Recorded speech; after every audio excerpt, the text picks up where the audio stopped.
हम सब लोगों का मानना है कि यह असंवैधानिक बिल है।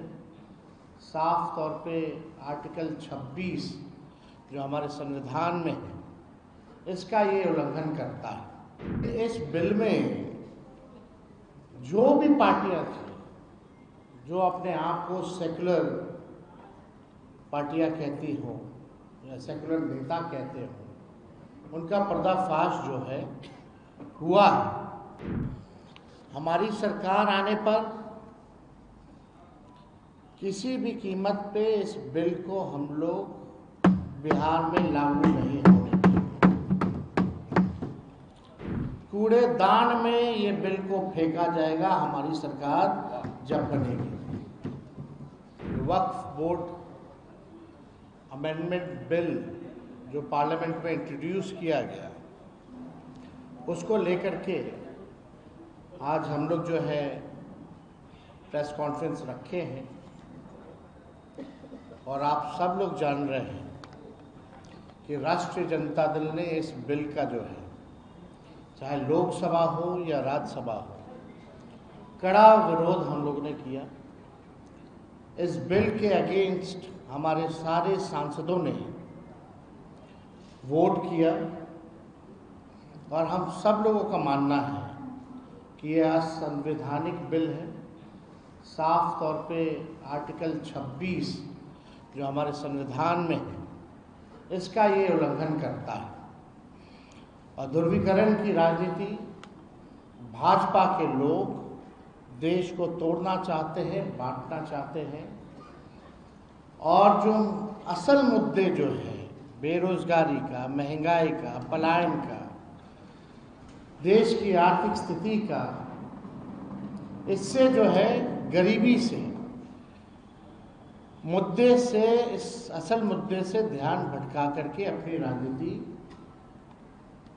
को सीखना चाहती है।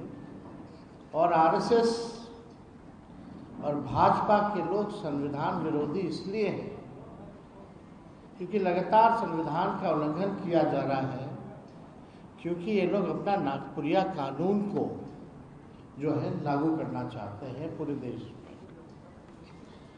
हम लोग सामाजिक न्याय, धर्मनिरपेक्षता के मानने वाले लोग हैं।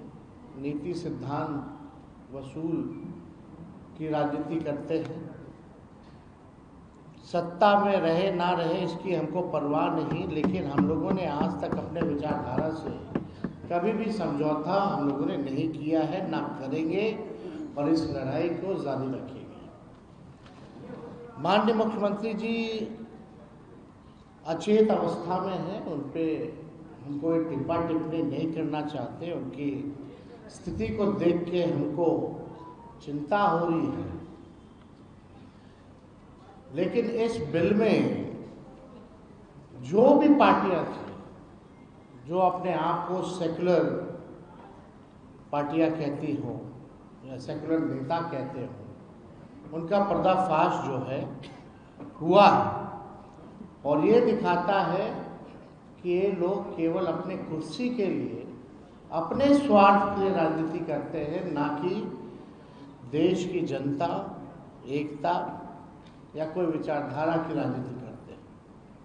ये इसमें स्पष्ट हो गया। अब कोई कितना भी आकर के जस्टिफाई करे कि नरेंद्र मोदी जी और भाजपा के लोग जो है मुसलमानों का भला चाहते हैं और ये बिल जो है उनके पक्ष में है, तो कोई जो है मानना का काम नहीं करेगा। ये सच्चाई है।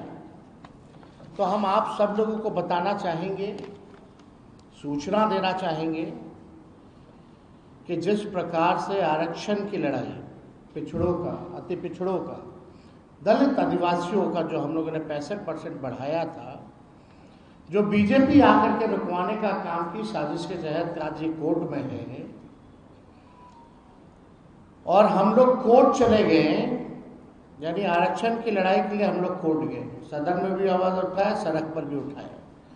ठीक उसी प्रकार से जो अन्याय जो हो रहा है हमारे मुसलमान भाइयों के साथ, इसको लेकर के राष्ट्रीय जनता दल जो है आज हम लोग कोर्ट गए हैं, सुप्रीम कोर्ट गए हैं इस बिल के खिलाफ। तो पहली सूचना ये है। अब आप बताइए, दिन रात जो लोग मुसलमानों को गाली देते हैं, खुलेआम टीवी पे गाली देते हैं, संसद में इनके सांसद मुस्लिम सांसदों को मुल्ला जिहादी बोलते हैं, इनके सांसद और केंद्र मंत्री गोली मारो सालों को नारा ऐसी नारों का जिक्र करते हैं, प्रधानमंत्री कहते हैं इन्हें कपड़ों से पहचानो, प्रधानमंत्री कहते हैं मंगलसूत्र छीन लेगा, इनके बिहार के बछौल कहते हैं कि इनको चुनाव का वोटिंग का अधिकार छीन लेना चाहिए, होली में बाहर मत निकलो। और ये लोग ढोंग कर रहे हैं मुसलमान भाइयों के हितैषी होने का। ये हम सब पूरी देश की न्यायप्रिय जनता ये जानती है कि असल मुद्दों में से ध्यान कैसे भटकाएं, इसलिए जो है ये बिल जो है लाया जा रहा है। हमारी सरकार आने पर